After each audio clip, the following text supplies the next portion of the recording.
തൊപ്പി വിൽപ്പനക്കാരനും കുരങ്ങന്മാരും. ഒരിടത്തൊരു തൊപ്പിക്കച്ചവടക്കാരനുണ്ടായിരുന്നു. ഒരു ദിവസം തൻ്റെ തൊപ്പിക്കുട്ടയുമായി അയാൾ വിൽപ്പനയ്ക്കിറങ്ങി. നടന്നു ക്ഷീണിച്ച അയാൾ ഒരു മരത്തണലിൽ ഇരുന്നു ഉറങ്ങിപ്പോയി.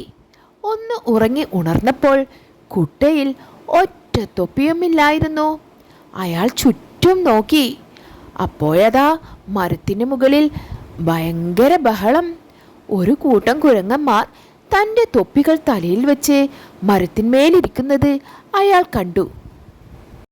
അടവുകൾ പലതും നോക്കിയിട്ടും തൊപ്പികൾ തിരിച്ചു കിട്ടിയില്ല. ദേഷ്യം വന്ന അയാൾ ഒരു കമ്പെടുത്ത് അവയെ എറിഞ്ഞു. അപ്പോൾ കുരങ്ങന്മാരും കമ്പുകൾ ഒടിച്ച് തിരിച്ചെറിയാൻ തുടങ്ങി. അതു കണ്ടപ്പോൾ തൊപ്പിക്കാരന് ഒരു ബുദ്ധി തോന്നി.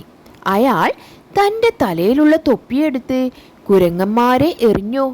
ഉടനെ അവയും തങ്ങളുടെ തലയിലിരുന്ന തൊപ്പിയെടുത്ത് തൊപ്പിക്കാരനെ എറിയാൻ തുടങ്ങി. ഉടൻ തൊപ്പികളെല്ലാം പെറുക്കിയെടുത്ത് തൊപ്പിക്കാരൻ സ്ഥലം വിട്ടു. കൂട്ടുകാരെ, എന്താണ് ഈ കഥയിലെ ഗുണപാഠം? അനുഭവം തന്നെ പ്രധാന ഗുരു.